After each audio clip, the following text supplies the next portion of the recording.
So welcome everybody to the CG podcast. Thanks for tuning in. Please subscribe and join us for future episodes. My name's Ed Dawson-Taylor, and we are very lucky to have with us today Haz Dulull, who I'm going to introduce in a second.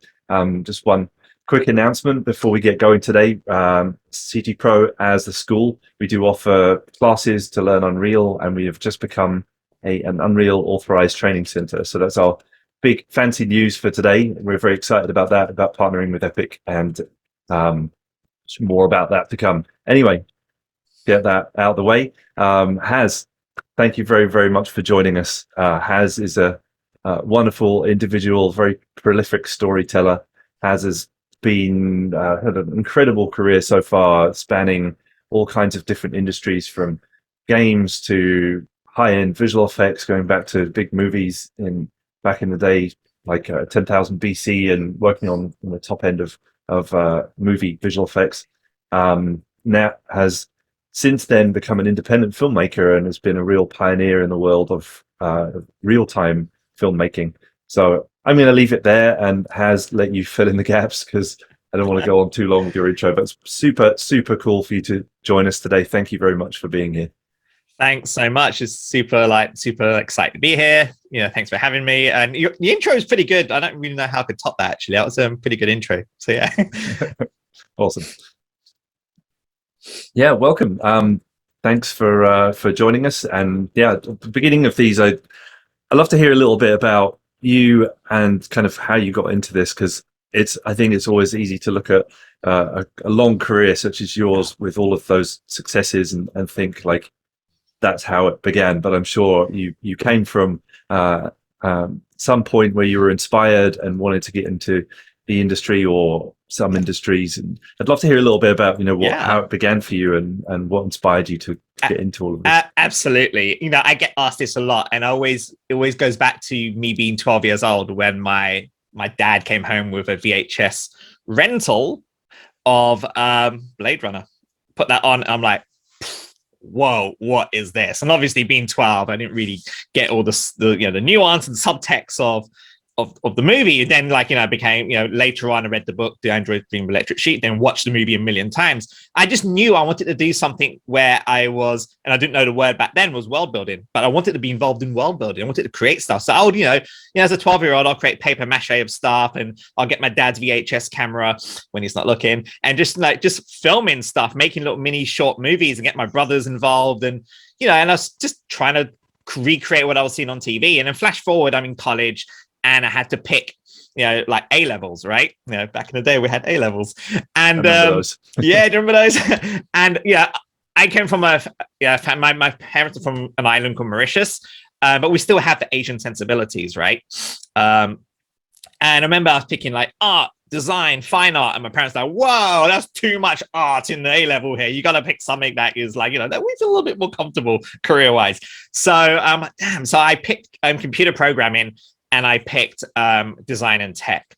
And when you kind of merge the two together, you end up with video games. So, I ended up going to university, did a course called media technology, where my final year dissertation at City University in London was to make a demo video game level. I was using Flash, Macromedia Flash back then, Macromedia Flash, Director, Dreamweaver, using Java and all of those coding. And everyone else in my uni class, by the way, were not making video games. They thought I was gonna like flop. They go, "This guy's crazy. He clearly doesn't want a degree. We're gonna go make databases, for Oracle and IBM."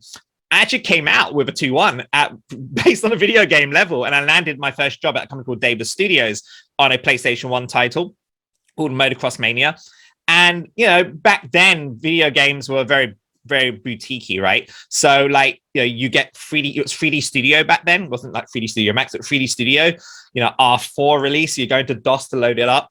And, all your textures are like 64 by 64 and you tile them. And what was interesting was that, that was the beginning of my independent spirit.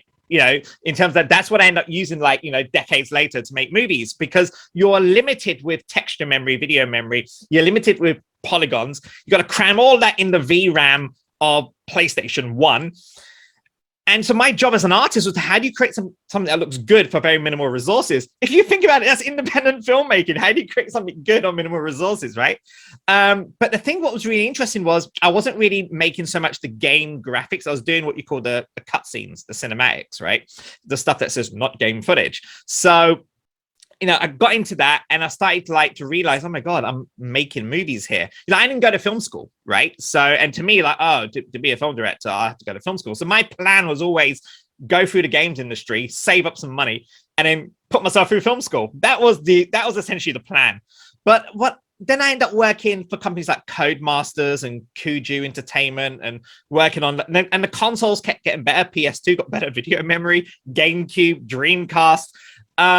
And I start to realize I'm actually kind of making movies here, but on a computer. This is amazing. I'm able to tell a story, light the shots, move characters around, be involved in voiceover sessions, which was amazing. But it still, for me, felt like I was a bit of a fraud. I was like, I really should work in film. And back then, the games industry and the film industry, there was a level of snobbery, right? And if you came from games, like, oh, you make video games, this is the film industry. We use Alias Wavefront here. We render stuff that takes days on a render farm. We have motion blur and anti-aliasing and all that stuff. And so I remember applying for sending my show reel out to NPC, DNEG, Frame. So there's only a few of them in Soho back then. And there was no schools or facilities, by the way, that teach visual effects. I think there was the first iteration of Escape and it was super expensive, but a lot of it was you start as a runner, you assist on things like Silicon Graphics Workstation, those purple boxes, do roto and stuff. And I remember sending my show reel out and I was getting rejections, so many rejections. And I'm like, I don't get it. I've got a show reel here with some really cool car chase sequences, all CG. And that was the problem. I was applying in visual effects with a full CG reel. And I remember someone HR NPC at the time go, listen, one of the lead compositors really liked your reel because he's a gamer, but he's not going to give you a job, but he'll give you some feedback. I'm like, yeah, I'll have some feedback. And it was basically, the feedback was visual effects is about marrying, CG with live action. And it's all about smoke and mirrors. If you go off and shoot something on a DV tape or something to show that you have the ability to at least photographically make something look as close as you can, then you can reapply it. And that's what I did. I got my DV camera, the mini tape, and just reshot movies that I loved growing up, Blade Runner being one of them. And I sent my show reel in a year and a half later, and the same visual effects supervisor was there, and he saw me and goes, hey, you listened. Okay, come in and have a job. You're gonna have to start as a rotoscope artist. I'm like, oh, but I'm senior CG guy at Codemasters. That's a serious pay drop. He goes, yeah, well, everyone starts as a roto and you work your way up. And I remember them asking me, and this is the HR lady, was like, well, where do you want to work in place NPC? What do you want to do? I'm like, I can do it all. I can light, I can comp, I can do it. And they go, yeah, this is the film industry visual effects, especially at a facility at NPC. Pick a department. Choose your eternity. Yeah, pick one and stick with it. And I'm like, oh my God, what? And I realized I love photography. I love the idea of bringing the final pixels together. So I became a compositor. So I started as Roto on 10,000 BC, Sweeney Todd, then became, then they give you small little shots to do, the odd cleanup, and then you become a compositor. And I was using Shake back then. So that was my compositing tool. In video games, I would use something called Combustion. And that's where I started to use 2.5D. So you can imagine when Nuke came out, I'm like, oh my God, 2.5D was this is amazing. But I think my big break in visual effects, where I really felt like, oh my God, I feel like this is a version of film school, was when I got to do previs on this tiny movie called The Dark Knight by this small director called Christopher Nolan. And I remember yeah, there was only 4 people in the team. And my friend Faraz Hamid, who's this amazing previs supervisor, got me the job because they said, we need a compositor that's able to take the previs renders or play blasts and comp them onto the live action plate so we can get temps out so that Nolan and everyone could watch them. And this was the early version, what we now call post-viz. So not saying I coined it, but I'm just saying I was one of the first compers to be doing post-viz. But I learned so much about editorial, so much about pacing, storytelling, how shots are framed, understanding how camera lenses work, but understand from a narrative point of view how every decision you make from color timing affects the story. And I was like, this is film school, and that's what I say, previs essentially is what kind of made me into the filmmaker I am today, because I got to physically move cameras, with the real lens world data as you would in a real world, but on a computer. And then later on, I became a visual effects supervisor. So I ended up working for a company called Jellyfish Pictures, which was the first place that actually gave me the opportunity to become a VFX supervisor. And I worked on a show called America, the Story of Us, which ended up winning some Emmys and stuff. And that show was interesting because that was my first experience in the world of television, where you got to see these people called showrunners and executives, and you start to see the difference between television and films, where usually when I'm working with other directors, the directors are the rock stars in the film, but in television the directors super important, but they're kind of like guest directors. The showrunners and the writers are the rock stars in television. They lead the show. It's a writer's medium. So I remember spending a lot of hours on on several shows, and one for the BBC called Planet Dinosaur, which is a full CG show. And I remember just sitting there, just really soaking in all the information, trying to figure out, your job as a VFX supervisor is really trying to figure out the impossible for very little money and very little time. That's essentially what my job was as a VFX soup. But I'd always still be composite. I always have my laptop. I'd be doing slap comps, showing it to the director, showing it to the senior VFX soup and say, hey, look, this is what we're doing. And I think I got a reputation of being hands-on as a VFX soup. So I ended up being involved to like second unit direct. So a lot of the heavy CG scenes. And I just built up my career into directing, going through these high-level management roles in visual effects. I think the highest role I ever got was VFX producer. And this was at a company called Prime Focus, where they had an office in London where they worked on movies like Dread, but I was hired to look after television. So a really amazing visual effect producer called Pierce Hampton hired me to basically run the television division. And that was very interesting because now I'm pure management. Can't open Nuke because all I've got is spreadsheets in front of me. But what was really interesting about that job was you're dealing with numbers every day, but you're still problem solving. Like, how do you crunch those numbers to still have the best talent? Because talent costs money. How do you bring the best talent on? How do you convince your client that I know you said you're going to have 20 shots, but you come back from the shoot. Now the shot count is 45, but the budget hasn't moved and the schedule hasn't moved. We need to have a conversation. And usually they won't give you more money. You're lucky if you get to overbid, or do rebids. And the schedule most certainly didn't move, especially in television. You have transmission dates, the TX dates get stuck. Yep. So your job as a producer is to how do you be creative with those numbers? How do you figure it out? And then I learned the art of diplomacy comes in very useful when you're dealing with studios. And while I was a VFX producer, I decided, you know what, I'm looking at so much numbers, I'm missing the creativity. So I started making short films.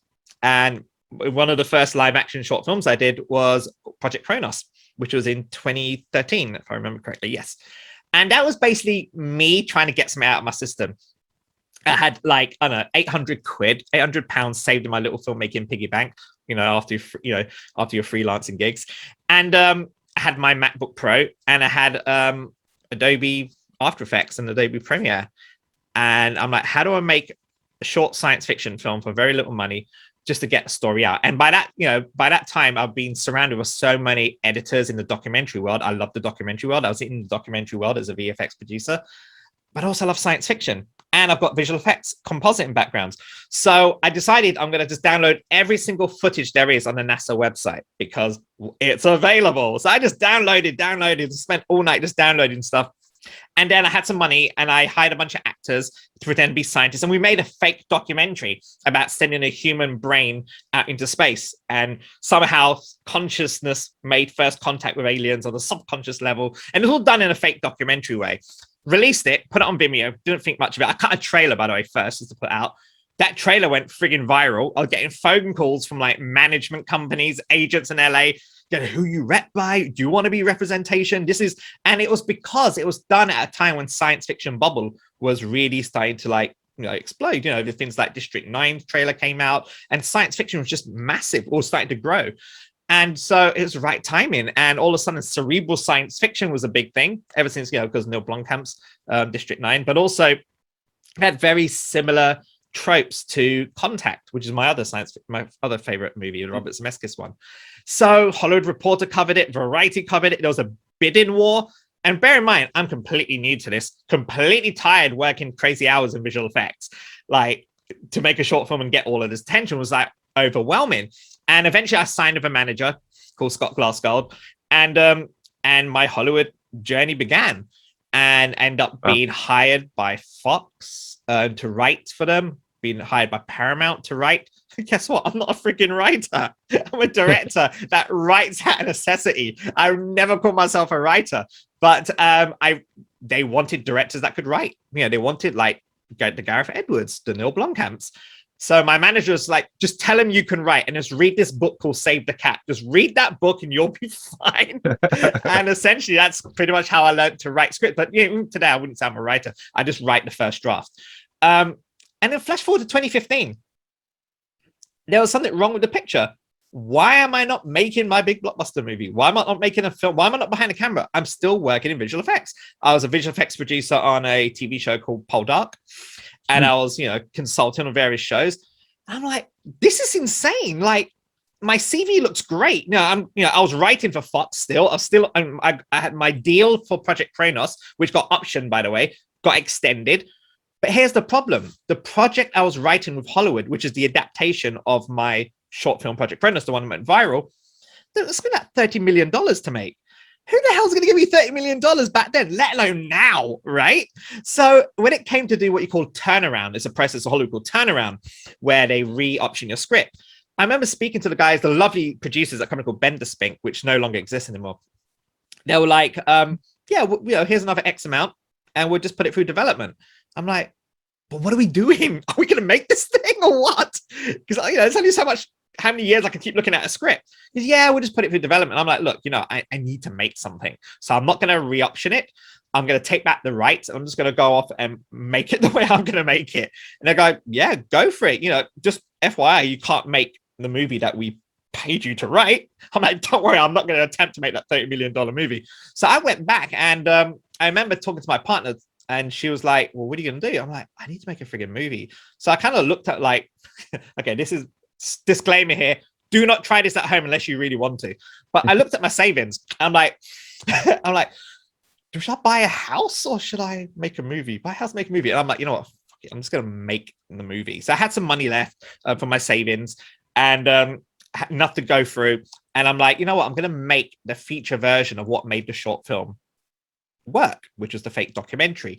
At the time, there was quite a few documentaries that were coming out that had that kind of mockumentary vibe. I'm like, screw it, I'm going to make it. And, if I screw up, at least I know it was down to me, as opposed to waiting for someone to give you the green light, which was take forever. And it's a catch-22 because, my agents, I was courted by the agents WME at the time, which is a very big agency. My manager was like, yeah, you're in this weird situation where everyone loves your work. Everyone wants to, hire you to, develop stuff, but no one's greenlighting your stuff because you're still a first-time director. Doesn't matter how many short films you want. Doesn't matter how many awards or Vimeo staff picks you've got on your short films. You're still a first-time director, and it's a confidence thing for the financiers. So I went up and made my first movie, which is The Beyond, and that was through the whole 2016, 2017. Finished it. It was released January 2018. But here's the thing. If you look at my IMDb, you're going to see there's two movies that came out at the same time, which is the second movie, 2036 Origin Unknown, with the lovely Katie Sackhoff. And people thought, what, did you make both those movies together? I'm like, no. So here's the thing. Do you remember when my short went viral and I was getting all the phone calls from all the agents? Well, the question they ask you always is, what else have you got?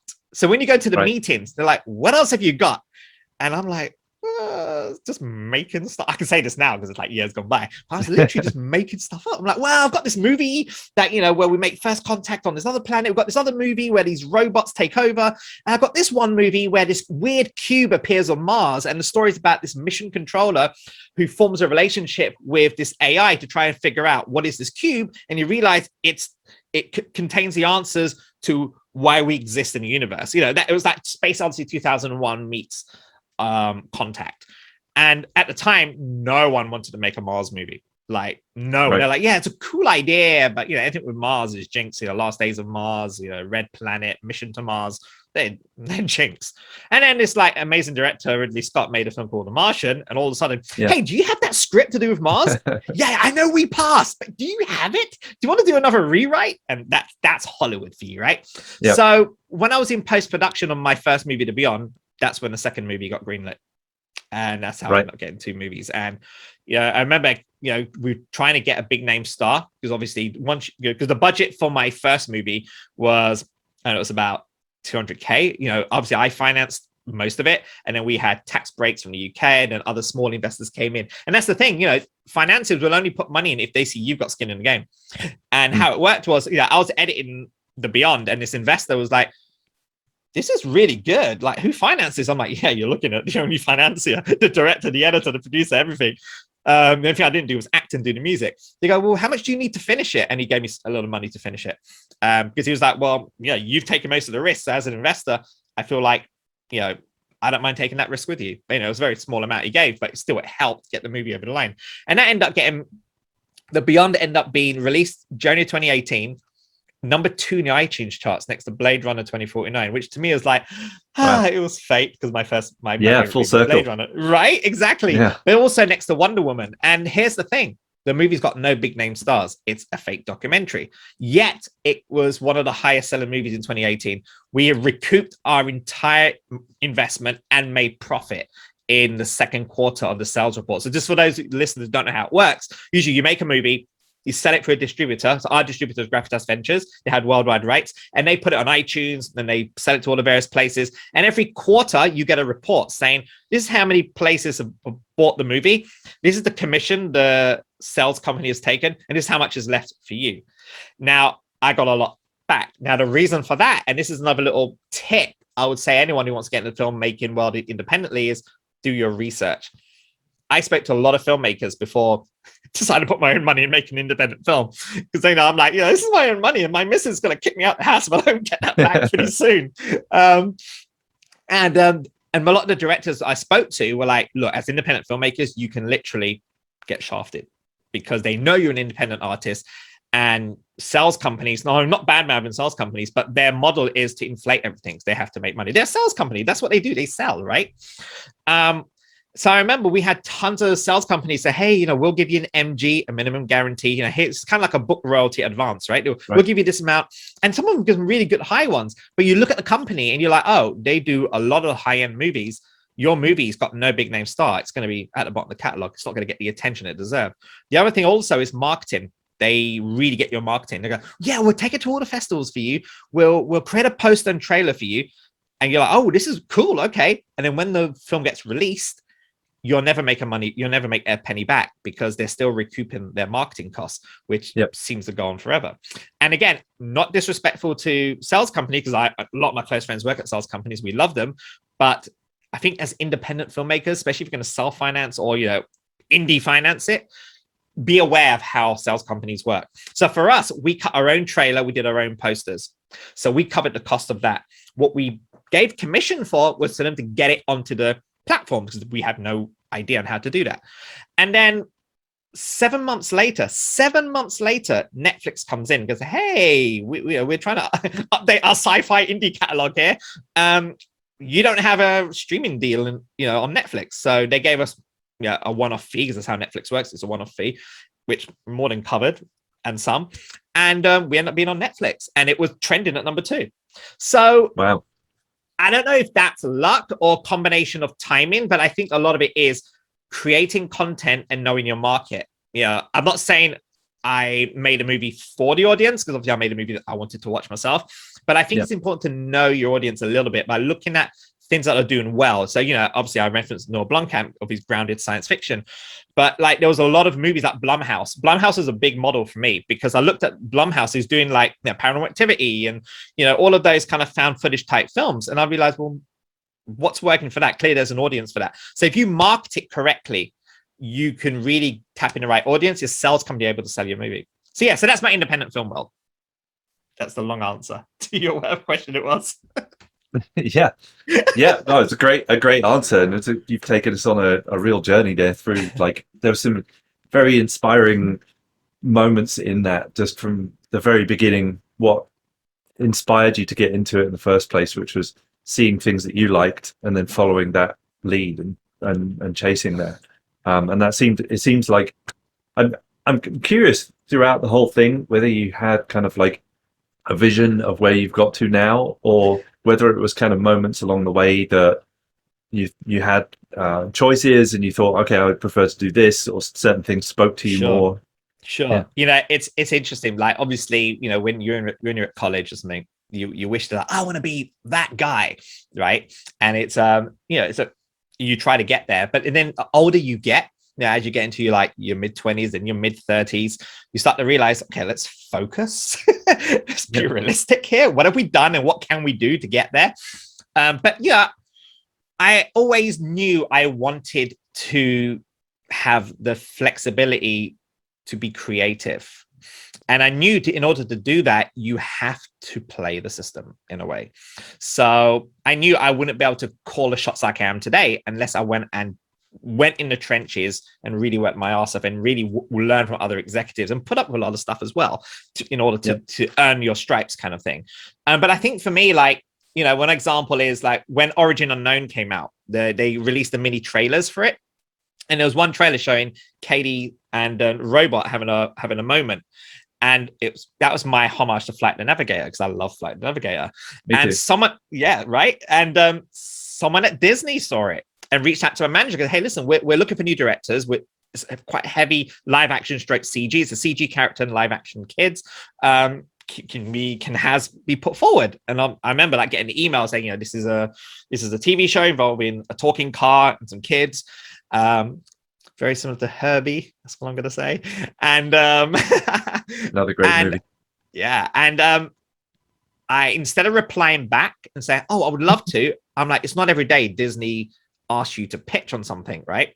So I told my manager, give me a week, right? Tell him I'm interested, but a week for me to send my stuff over. And I did a 50-page pitch deck. I cut my own previews. I cut a mini trailer. This is all based on a one-pager, by the way, because I really wanted to this is my only chance to, if I fail, at least I know I gave it my all with someone like Disney. And the guys at Disney were like, this is freaking way much of what we asked for, but this is cool. But quick thing, we haven't even designed the car yet. So how do you know what the car looked like? I'm like, I just kind of took creative inspiration from reading. And they're like, well, that's kind of director we're looking for. Someone that's able to go further and really share their imagination. And the fact that I was doing previs, I was animating, and they're like, oh my god, you've animated this whole car chase sequence. We weren't even going to write an intensive car chase sequence, but now the writers have seen it. They're like you to come over into LA in Burbank in the Disney building and just have a conversation with the writers. And I remember going there. This is mid-January, as The Beyond was released, and I go into the Disney building and open the door, and there's a whole massive table, tons of executives. And obviously I thought I walked into the wrong room, obviously. And being the bumbly Brit. And I turn around and I go, this is the right room. Goes, yeah, this is for Fast Lane. Yeah. They heard this British directors come in, and so they all came down from all the floors. I'm like, ah! And basically I literally had to pitch my heart out. And it was tough because creatively everyone loved what they were seeing. They could see, oh, this guy works in visual effects. This is going to look great. But I had no track record directing television. It's a different beast. This guy came from independent filmmaking. Is he going to be able to fit in with the Disney way of working? So there was a lot of convincing I had to do on that day. And, a lot of it was going back to my visual effects days. And look, yes, I've not worked in television as a director, but as a visual effects supervisor and a visual effects producer, let me share with you the things that I learned working in television. And I told them all the problems we have, rather than say, oh my God, I had an amazing time. I told them all the issues we had on television shows and what I did as a VFX supervisor and a VFX producer to make it work creatively for the director and the showrunners, but also make it work creatively for the budget. They loved that. They're like, okay, this is cool. We'll come back with you in a week's time. And I got the job. And I thought I was just going to direct an episode. I would just be happy just to direct an episode, just come in and play no other television. No, I got to direct the friggin' pilot. They're like, no, you're doing the pilot. I'm like, what? Had no idea how important a pilot was as a director, but you literally set the tone for the entire show. You work hand in hand with the writers, work hand in hand with the showrunner. And a lot of it was because of all the previews I did and all of the visual material I did in my pitch material. They're like, he's done most of the work already. Hey, he's done it on spec. You may as well just direct. And I remember on the first day of the shoot, we shot this in Vancouver. So I was in Vancouver for 6 months. And this is television. And this is Disney Channel, by the way, just for those listeners. This is not Disney Marvel, where they got the huge budget. So you're still on a very tight budget. But their tight budget is my luxury, believe me. And right, Yeah. that's what I'm going to say on that. But what was interesting on the first day of the shoot, I turn around and there's a row of monitors in Digital Village, and it's all these executives just watching. They're watching because they're all nervous. This is the first time director. And I'm pretty sure they had a backup director because that's what you would do. And I remember like thinking, oh my God, I better not F this up. Like, this is like, oh. And what I did was I just shot it like I was shooting The Beyond. I just like, forget this is a Disney show. Just shoot it as you're shooting The Beyond. So I went in, I was doing all my coverage, I was making all my days, I was communicating with everyone, storyboarding in the evening, and 2 a.m, going to cinema 4D and blocking out some previews, showing this to the DP. DP's like, we don't usually get this kind of stuff. Like, who are you? I'm like, no, I just really want to make this good show. So I remember like I was getting ready to go back to London. This is like after a month or 2 months of shooting. Though only supposed to be here for 2 months, like just the pilot, the first block. So episode 1, episode 2. And I remember the producer saying, listen, we're going to screen it. We're going to screen your pilot. I'm like, what do you mean you're going to screen the pilot? I literally just shot it last week. Like, there's green screen everywhere. There's no car. It's just like a freaking tennis ball. God, don't worry, they get it. Now, remember what I said? I was a VFX producer and a supervisor for a very, very, very long time. And when you hear a client goes, oh, don't worry, we get it. I don't think they're going to get it. So I remember going into the edit room, and this is me being a rookie, like being independent, going into the world of big studio filmmaking. I'm like, can someone just give me an edit machine? I'm going to quickly edit stuff. They're like, you can't do that. First off, this is a union show. There's union rights, union editors, and union this and union that. I'm like, oh, no idea. I just thought you just pick up the edit. No, there's ways of doing things, but we love the enthusiasm. So what I managed to do was, convince the editor to like, do a cut with me. And the edit assistants, I'm like, oh my God, there's edit assistants. Oh my God. Like, I'm so used to edit my own stuff. There's like a team of edit assistants, by the way. And they exported a bunch of plates for me. I remember ringing up the visual effects company. It's an amazing company in Vancouver called Atmosphere Effects, run by this amazing guy called Andrew Carr. I was going, hey, Andrew, can you just send me the CG car that you have? I'm like, why? Like, you don't start visual effects in this still 6 months time. We're just on set supervising for you. I'm like, no, I'm going to like just do some temp comps. And I think it's a combination of like, from his angle, and we speak about this all the time, but it's a combination of him thinking, is this guy nuts? But also, it's quite refreshing to speak to someone that actually that used to be a VFX supervisor that would speak the same language. And I told him I'm going to do some temp comps. It doesn't matter if the car's great. I just need a friggin' geometry. FBX is fine. He goes, oh, this is great. And I pretty much slap comped the whole thing in the weekend in After Effects. They screened it on a Monday. The Tuesday, they rip up my ticket and go, no, you're staying here right to the end of the show. I'm like, oh, wow, what am I going to be doing? He goes, you're going to close the show. So it's an 8-part show. You're going to do episodes 7 and 8. I'm like, okay, but that doesn't shoot until like 3 months time. So what am I going to do from now till 3 months? Oh, you're also an EP on the show. So you're going to be a consultant and you're going to work with the other directors. And there's some like amazing directors that, one of them is Joe Menendez, who done From Dusk Till Dawn. I'm like, oh my God, like what? And he's the most nicest person ever. And I got to EP the show. And all of that was because I wasn't afraid to just go the extra mile and not play by the, oh, I'm just going to wait until they ask for something. If you can draw it. I mean, I can't draw, so I do loads of previews. If you could block it out, whatever it takes, just don't think like you are overstepping. Just communicate, because your job as a director is to communicate. Over communicate was the big thing I learned. And that's how I was able to like end up directing this. And now I'm still doing projects with Disney. Obviously a lot of stuff I can't talk about, but I've ended up doing a project last year with them. No, early this year.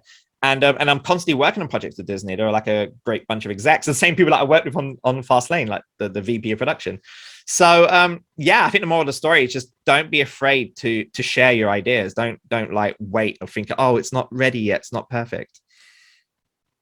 Yes, an amazing story of lots of courage and timing. I know is always key, timing, but like a lot of courage and willingness to kind of get stuck in and following what interests you and seeing what tools you have around you. I think it's amazing. For hopefully people are inspired by that. I'm sure they are. I am for sure to hear this, because I think a lot of us get into this industry wanting to make our own stuff, and then you get into it and you end up making a lot of other people's stuff.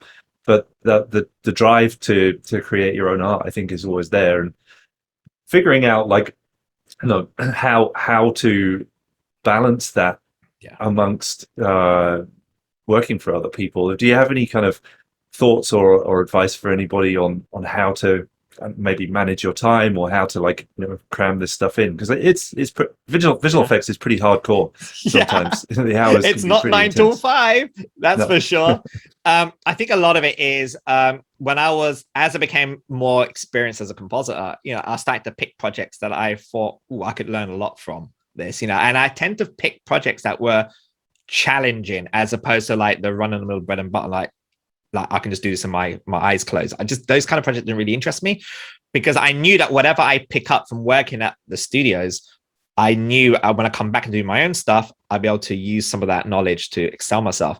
A lot of it is, a lot of people go, oh, but I don't have time. A lot of my visual effects friends who got in the industry for the same reason I did, was just, we want to be film directors. They go, oh man, I want to be a film director. I'm like, yeah, we'll go and freaking make something. I know I ain't got time, man. I finish work at like 8 p.m. or 9 p.m. And yeah, it's freaking hard. Like, especially when you're coming up to crunch mode and delivering a show in visual effects, no matter if it's TV, big or small, you're still in crunch mode. And and as artists, we have a passion to get the shots done. We don't like well as well, and do it well, because it's because you're only as good as your last job, right? And it's very evident in visual effects when you look at the show reel or your last project. So, and I always say, look, here's the thing: the way I do it is I do an hour an evening. I'd block out 1 hour an evening. Okay, so that's what, 7 hours in a full 7-day week, right? And then you multiply that in 4 weeks and a year. So the hours add up. And sometimes for that 1 hour, I'm just exploring, right? But inside, I know I spent an hour thinking about something that I want to pursue, I want to do. In my case, with Project Kronos, I spent a good month or so every evening just going on NASA website, looking at stuff, looking at this image of the Voyager craft or the space shuttle launch. I'm like, ooh, I love the smoke on the space shuttle launch, but I don't want to have a space shuttle going off in my film.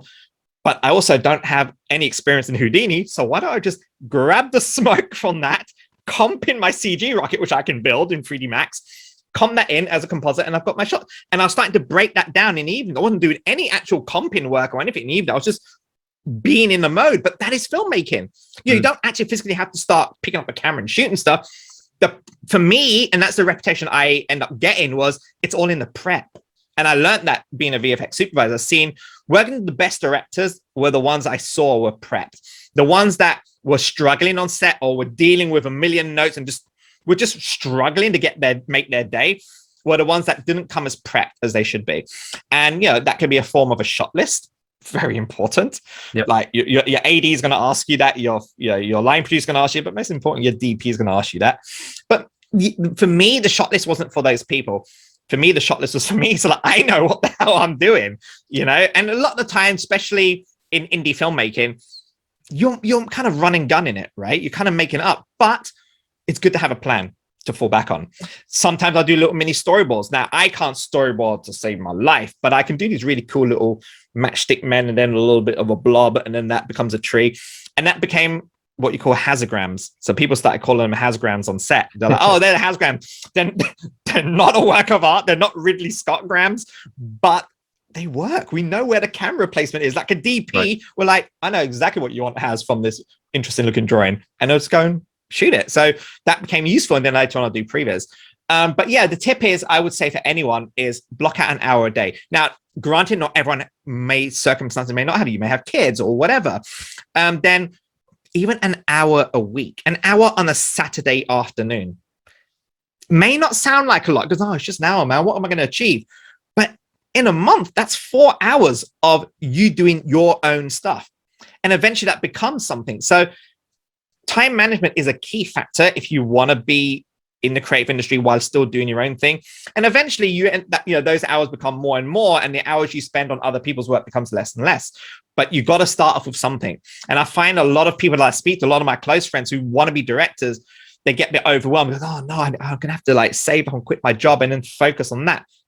Sure, you can. There is no right or wrong way of doing it. But what I found for me was, firstly, I need to continue earning money because I want to live. But yes, and also I quite like buying comics. No, but at the same time, not only are you making money for yourself, but also the experience is just as important. It's important to work. And that's why I always say freelancing is a great way to build up experience. Like I felt like if I was staff at a facility, I may just be bogged down doing one type of show, or I won't be able to meet various different people. I felt like being a freelancer, I worked at nearly every company in Soho, ended up working in Sweden, worked in LA, worked in so many places. You end up building all your contact networks. And then when a decade later you become a filmmaker, those guys that you've become friends with are now producers or directors or become senior compositors. Or some of my friends have got their own VFX facility. So all of that, not only are you building knowledge and creative and experience, you're building a network. And that is just as important as doing the creativity. Right. Absolutely. Yeah. It's a lot about people and connections as much as it is. I always tell people who go through the school wanting to get opportunities that they always ask for advice for how do you get in, and it's as much as growing the skill sets as also getting in front of people. You can have the best skills in the world by yourself, but no one's going to know until you get in front of people and you start sharing it.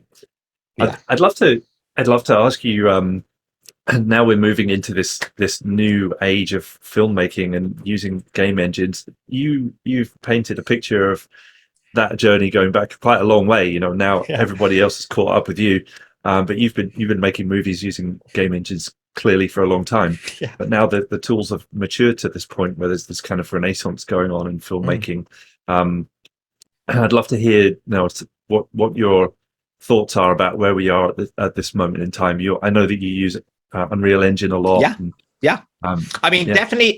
I mean, to answer your question, I can just take you back to 2019. Don't worry, it's not going to be a big epic one that I just did before. It's 2019, so a lot happened then.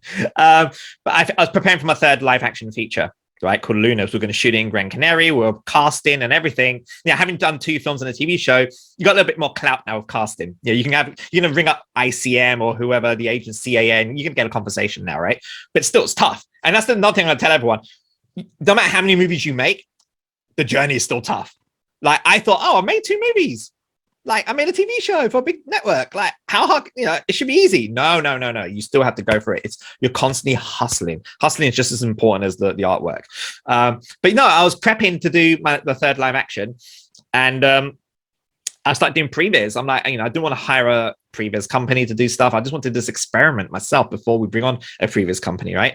And I didn't want to like download Maya and go through the whole Maya subscription thing, because I knew I'd only be using it once a week. I just felt like, I should just hire someone that knows what they're doing with Maya a bit better than me.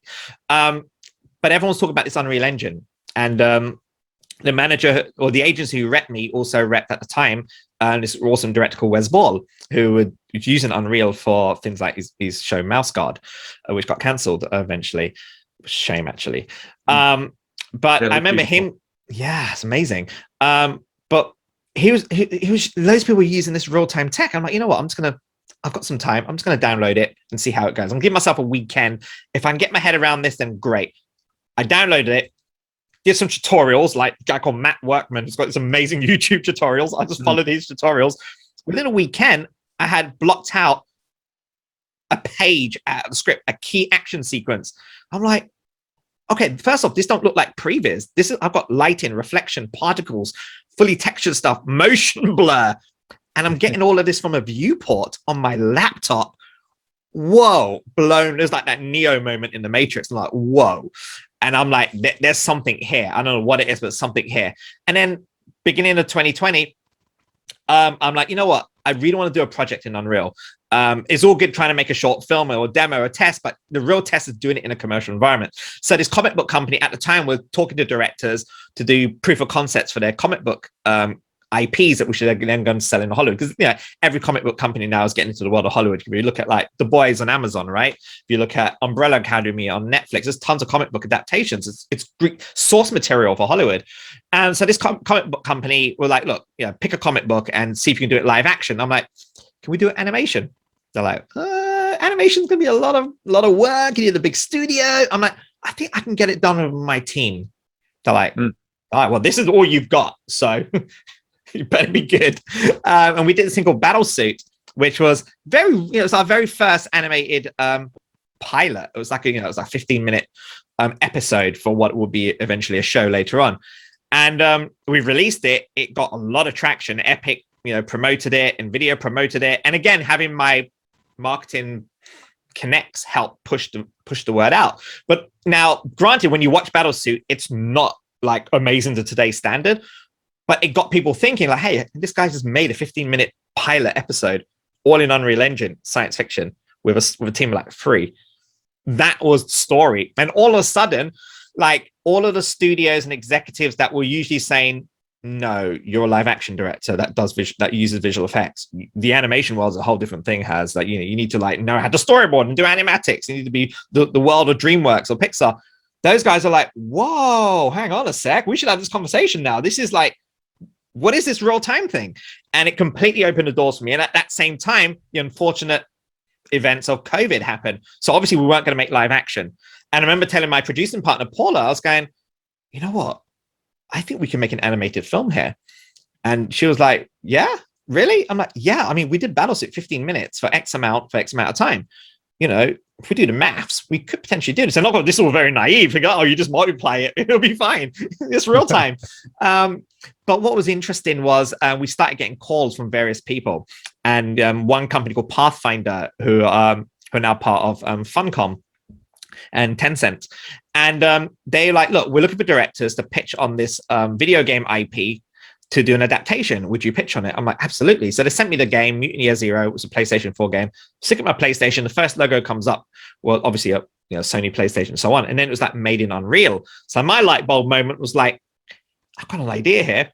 I call up the producers. Could you hook me up with the game developers? They're like, why do you want a game developer for? Your job is to figure out how to adapt this. I'm like, yeah, I know. I want to use the assets from the game. They're like, what? Right. Okay, fine, whatever this guy wants. So hook me up to the game developers in Sweden called the Bearded Ladies. They're not bearded ladies, they're guys, but it's called Bearded Ladies, cool name. And I'm like, hey guys, look, this is the pitch. I want to do it like this, Mad Max meets this and that. And I can say it because it came out in IGN last year, the announcement. And they're like, yeah, we love it. We love it. Great, cool. You're clearly a gamer. Off you go. I'm like, yeah, but before I go, can you give me like all your assets? And the look, they were like, huh? What? These are blueprints. You won't know. I'm like, don't worry, we'll figure it out. So they gave me a Google Drive for like, I don't know, like 500 gigs worth of data, which took us like all night to download. We downloaded it. And now it wasn't plug and play, just for those listeners thinking, oh yeah, he bought the assets plug and play. No, I mean, this is game assets, okay? It's all, a character is a head, an arm, a body, is all connected via blueprints and code. It wasn't like you just buy an asset from TurboSquid and it's rigged. It wasn't like that. But what was really cool was all the art direction was done. All of the things you usually get notes on was pretty much done. This is a company, a games company that spent 3 or 4 years building the lore, building the world and the characters. I didn't have to worry about that. All I had to worry is how do I get this into Unreal Engine 424 at the time and get it rendered cinematically. So it cut down my production massively. And I spent, we had a TD called Ronan, who's now over at NPC. And he was amazing because he figured out how to like extract the blueprints and really put it together in Maya. And we use things like iClone to do all the animation for facial capture and stuff. And within like 3 months, we had done a sizzle trailer and we released IGN, this big games website, released it. And all of a sudden, I'm getting a reputation for being the director that could direct animated films. And this is to go back to your question, like, did you have a clear path for what you wanted to be? No, I didn't know I was going to direct animated films, let alone in a game engine. But that's where the circumstance, you grab an opportunity, and that's the thing I always tell all of my filmmaker friends is like, but I could have been that director where I'm a director now. I don't need to touch visual effects tools. I'll just hire a VFX company. I left VFX, so I don't have to do that. I'm a director. Well, the word director's changed massively now because my job as a director today is I spend a lot of time in Unreal. I spend a lot of time with a VCam. I'm directing my team, my asset builders, my coders, and so on. But as a director, I'm much more hands-on. I have time to experiment and play. And I think that's where that revolution of real time is really accelerated and giving the tools into the filmmakers' hands. Because I remember being a VFX supervisor and on the big animated show and sitting next to the director, and the director's biting his nail, goes, oh my God, there's so many things I want to change. But the producer over there is saying, no, you can't change that rock. You can't change the position of that. That's signed off. You can't go back to layout. And now I'm in a position where like, if I've got notes of like move a tree, I'm not going to tell my artist, who's this amazing character designer, to move a friggin' tree. I'm going to move the tree. I'm going to do those typical director pixel effing notes, as you call them, right? In the industry, I'll do those notes. I'm going to allow my artist to focus on stuff that I can't do or can't do well. And it's liberating because I didn't have time to experiment. I have time to find the story. Like all of the animated projects I've done, a lot of it has literally been creatively done in real time, where I figured out what the pacing was and really not worry about, oh my God, this is going to be locked. I can work in a more agile environment. So for those listeners who don't know what agile is kind of like a project management methodology. You have waterfall, which is step by step. So most animated films are like, you do your animatics, sign up, you do your layout, you do your lighting, and if you go back, it's going to be very expensive. And with agile, you just bash it out very roughly, put it in the edit, and then you keep iterating. So for me, there's no previs when I'm in an Unreal Engine scene, because my first block out essentially would be previs. It's actually the first version of the shot, and then we just update that same shot. That's mind-blowing for creatively, but production-wise, I'm able to stay on budget and really make stuff that look bigger than what it is. So yeah, so that's a revolution of Unreal, and that's how I've managed to carve a career as a filmmaker now, because I decided to learn a tool. Amazing. Yeah, like you say, you can actually reach in there yourself, whereas previously what people would have to do the director would have to travel to the visual effects facility, stand behind the shoulder of an artist, communicate with them. Yeah, they have to interpret what they're saying and do it, or just tell them over the wire, give them some notes, and then wait, and then see the interpretation of those notes, and then say, no, that's not what I was thinking. Then wait again. Exactly. Like you can actually jump in and have your friends with you, other filmmakers, the DP as well, being in there and being able to frame shots up. I really always trying to encourage filmmakers to have a go and not to think that they necessarily need somebody else to. I think it's very encouraging to hear you talking about this. It's not easy, it's not completely simple to jump in, but it is possible now, whereas before I think it wasn't. Yeah. Something you mentioned, which I'd love to touch on again, is that having come from games and having made a lot of movies in games, and then talking about making a movie and using assets from the game. Do you have any thoughts on that? When I was working on Lion King, we were making essentially a big video game of the movie, and I was thinking, well, couldn't we do something else with this? Could we not repurpose this and make a game or an interactive experience out of this as well? Because all of that was just going to die at the end of the previs, at the end of virtual production. But we put all this effort into it. Could we not make something else with this? Do you have any kind of thoughts on how these two worlds are colliding? Absolutely. And it's interesting because I think by the end of this month and first week of December, you're going to see a lot of press coming out on my current project, which is an animated film called Rift, which we've been in production since December last year. Officially January this year. We were Epic Mega Grant recipient as well. So the guys at Epic really helped us out on that, really amazing support. And we spent time, we built all our assets, all our characters, spent a lot of time, creating that well distinct look. And you're right. You're like, oh man, we could do a spin-off animated film or an animated show because we have the assets, which is great for potential investors who want to invest in our next project. But what was really interesting was this was a couple of months ago, 3 or 4 months ago, we're doing a car chase sequence. And I didn't want to animate the car because I knew suspension and things like that.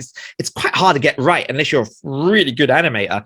So I'm like, why can't I just rig the car, in Unreal and apply the physics system, and then I drive around the car. So Andrea, my head of CG, set it up for me, and we started driving the car around. I'm like, this is a friggin' video game. Wait, why are we making a friggin' video game? And what started off as a joke ended up becoming a weekend game jam where myself, Andrea, and Samuel Rebello, Sam is this amazing junior artist who's now not junior anymore after spending so much time with us. We put a level together really rough just to see what we can get, just for shits and giggles, right? And we were like, hang on a sec. Yes, it's rough, but we have all our assets built. We didn't have to create crazy amount of LODs, level of details. Back in the day, you had to create low res versions of your tree and use level of detail to really pop them up when you're up close for high res. We didn't do any of that. We just took our assets, dump it into the game Unreal Engine project, which is a separate project, and just ran with it. The only thing we tweaked was the way the rigs were working. But again, that was a super easy thing to do within a couple of hours. So we were able to get the Xbox controller, plug it into our PC, and play the game and start shooting. There's collision, there's bullet tracers, and all the stuff that bullet tracers, explosions, we had done in a movie already. We had our environments, and we're like, we can make a video game. So yeah, you're going to see the announcement second week of December, the video game trailer's coming out. And that was because we were able to take what we have already and really amortize it even more and appreciate it even more. But also as a producer, my intellectual property, which is Rift, I'm able to increase its longevity. I'm like, now, not only is going to get a movie out of this and potential spin-offs, I get all my marketing key artwork, I get all the poster work, all the trailer work, I get additional moments, but also I create a new experience and do things that I can't do in a 90-minute movie. And that was the thing we made sure as a team was, let's not make a game because we can, right? Let's have a good reason. And I looked at all of the stuff that had been redlined, that stuff, pages on the script that we just shelved away as that's crazy. We're never going to get this done. And the movie deals with multiverses. Okay. So the video game branch narrative and multiverse physics-defying action is perfect for a video game. And that's what we end up doing. So yeah, and that's where the cross-pollination comes in very effectively, because now it doesn't feel like we're working on two projects. It really feels like we're working on one project. It's just one has an interactive element. And a lot of the time we find is that we're doing stuff in the game. We're like, oh my God, we should migrate that into the film project because that's so cool. And we're doing stuff in the film. We're like, that should go in the game, and vice versa. It's such a great way of working, but it just becomes more exciting because as a producer now, you're not just selling your animated film, you're creating this whole world, which can be spin off into VR experiences, into an app, whatever your mind desires. And now I'm not just a filmmaker, I'm a business person, I'm a producer. I'm thinking of ways of monetizing my assets, monetizing my work and my team's work, things like the metaverse and all of those things all plug into nicely into Unreal. So I think, tools can not only allow you to, make your dreams come true from your mind, but also can influence your business decision-making skills as well. And I feel like, the fact that we have a company called Hazimation, which is making animated films for TV and features, a video game, and also content for the metaverse. I did not see that coming. I really didn't. That's amazing. Yeah, it's really cool to hear that. It's essentially once you've built your world building either way in games or in film, and once you've built a world as a director, you are exploring that world, and now making a game, you're allowing other people to explore it. And maybe makes me think maybe there's even an extension to the game where people can start to make their own films out of your film. Oh yes, absolutely. Very cool. As you mentioned, the metaverse, there's a hot topic for today. Lots of buzz around that idea. Can you talk about what your idea of what that is? Yeah, definitely. I mean, the metaverse is a huge thing, but for me, the way I would sum it up, it's like an immersive version of the internet. It's a virtual place where anything can happen creatively. If you want to create your own country and monetize that with your own digital village and digital population, digital currency, you can do that in the metaverse. It's like there are no gatekeepers. You can essentially become whatever you want. And it's kind of cliche, but it is very much like Ready Player One, if you think about it. And I think, we're very early stage of the metaverse. At the moment, you got things like Roblox, right? And you got cryptocurrencies and NFTs. And these are all very early stage at the moment. No one knows where they're going to go, but we're in a foundation now where creatives of any level who can be bothered to read up on it and download stuff and try things out, you can essentially carve your own career, your own lifestyle. And I think the metaverse essentially is carving a lifestyle with creative art, music, technology. Well, I've got a good friend who owns a company called Wristband, which was part of a company called Overview.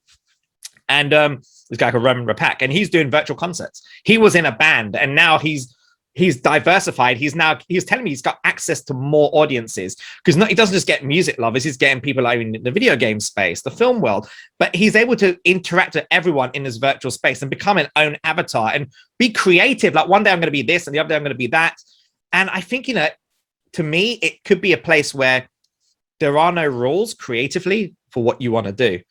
And that is mind-boggling. It's scary, but at the same time, I think it's going to create a new generation of artists but also just people in general. I reckon in the future you'll be able to live in the metaverse in a way that you can like pay your bills and create a lifestyle in the metaverse. Or it could be a good way of bridging cultures together, which we still have a problem in this day and age where cultures are still quite separate. The metaverse could be a way where it cross-pollinates and blends seamlessly, where everyone is literally the same. And I think that's exciting. Right. Yeah, it can be a good way to bring people together. And I think so. It's just like art and music does. Yeah. Yeah. Yeah. And as you mentioned, it already is bringing those other industries into this industry, all of these things which are colliding, the world of film and live events and music and games. They've all been given a home where they can all live together at the same time for the first time. Yeah, it's super exciting. Do you have any kind of tips for anyone wanting to dip a toe into creating something for the metaverse or something in real time, the world of real time? You know what? I get asked that a lot, and it really is. The first step is just to download Unreal Engine. Just download it. Now, I get a lot of people ask me, how did you learn Unreal Engine? Because it's overwhelming, right? There's just so much tutorials, so much documentation. And I always ask, what is it you want to get out of Unreal Engine? That's the question you need to ask yourself.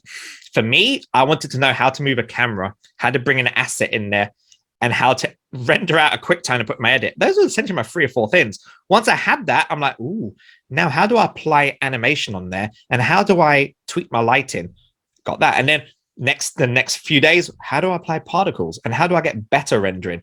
You do it increment stage, but all of my requirements were me as a director wanted to be in Unreal. Now, if I was a character artist, I think my requirements would be a bit different. It'd be like, okay, how do I get my assets in there? How do I take the shaders to another level, right? Or if I'm a coder, how do I use blueprints to really provide really cool interaction? Or even technical animators, how do I use blueprint to take my animation and make it more interactive? Everyone has different, even music guys, how does audio work? How does spatial audio work in Sequencer, right? And I think those are things you need to make a list of things that you want to learn. I would never advise anyone to just download it and just learn it, because you can't just download it and learn Unreal. No one knows Unreal Engine inside out. It's every day there's like new things coming out. But what you do learn is, how do you make Unreal Engine work for you? That's the most important thing. I'll tell everyone. It's like with any tool set, whether it's Maya, Blender, C4D, whatever it is, how do you make it work for you? And I think that's the most important thing. So yeah, just download it and just whatever you want to do, just try it out. It sounds like what you're saying is apply it to something that's going to be immediately useful to you. So yeah, don't set out. Yeah, if you're a game developer, don't set out to make the next Fortnite like within a weekend. I mean, let's just be simple. Get a cube in there. Don't even bother texturing. Get a cube in there.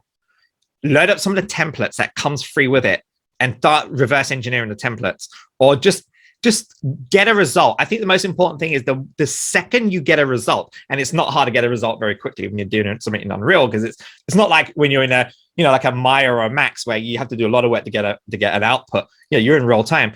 But focus on getting results. Doesn't matter how crappy it may look or how basic. It's really, as an artist learning, it's about making progress. And that's the same ethos I take when I'm making movies. Like, don't worry about getting the perfect shading on the tree. Stick a grayscale tree in there. I know it's a friggin' tree. Just get it in the shot. And then we could focus on making it better afterwards. Right. Yeah. And your story really pointed towards that, of listening to what really spoke to you and being able to see something and feel something and feel excited like you were when you first used Unreal, and you're like, wow, there's really something here. That it seems like with you, I mean, your passion and spirit is very, very palpable, and it seems like that you let that guide you a lot, where you see that excitement. That seems to be what guides you on your journey. Also just to say, like, it's been hard as well. Like, there's been moments where I'm like, things don't work. And that's the thing people have to remember. You're like, yes, Unreal Engine is amazing. It will do all these great things, but you're using a game engine that is constantly being developed. Okay, so that's a big disclaimer you have to remember. Things are not always going to work. Things are going to break. But here's the cool thing that I loved about this is that whenever something broke, I just went onto the online community and someone's figured it out. Now, fine, we know if I was to look back when I tried to get into live action filmmaking, or even back then when I tried to get into visual effects, when I was starting out in visual effects, there wasn't that much of a community out there. There was a huge community of game developers, sharing stuff. I remember Blur Studios releasing their Blur plugins for 3D Max. There was that community there, but in terms of like getting into visual effects for big movies and television or live action directed, there wasn't really a community on there. You had to know the right circles. Whereas I find with virtual production, Unreal Engine, there's such a huge community that, I would say I've made more friends in the virtual production community than I have in visual effects in terms of how quickly I've made them. So massive community out there, and don't be afraid to ask. I think that's a big problem I find in the creative industry, still sometime today, where people are afraid to ask it. They think they may sound silly or they should know it. Man, I'm constantly asking. In fact, the thing that I now go on is don't be afraid to say, I don't know. Just say, I don't know. Can you help me? As opposed to, yeah, I know what that is. Do I know what it is? Google. Just don't be afraid to ask. And the people out there are most likely going to help you, because that's what's happened. In fact, this morning I had issues with something. I just went onto the virtual production site on Facebook and someone had solved it. So there's a community spirit. And I think that's a big thing. Yeah, that group is 50,000 and growing. So tons of people from all over the world, all kinds of different backgrounds. There's filmmakers, there's game developers in there. Absolutely. There's everybody's. Yeah, I totally agree. Yeah, it's one of the things that excites me about it too, is it's become more collaborative. The actual process of going through making some movies in virtual production, that suddenly as a visual effects artist, you're allowed to be on set and be in the action rather than being kind of shut away in that dark room, and maybe you might get some notes, and that might be the most interactive it gets. But now you can all play in the same sandbox. Super exciting time. Well, Haz, thank you. This is a total pleasure to have you on today. Thank you. My pleasure. Absolutely my pleasure. Thanks. It was lovely chatting to you. I know it's been long overdue. So well, I really appreciate you coming on and being on the podcast and sharing your experience and your wisdom with our listeners. I've been very inspired by it, as I always am when I talk with you, and I'm sure everybody else has as well. Just to wrap on the episode, also want to thank everybody out there for tuning in. Thanks to our listeners. Please subscribe to our YouTube channel and stay tuned for future episodes. We'll have another one coming up in a couple of weeks. Thank you all very much for being with us today.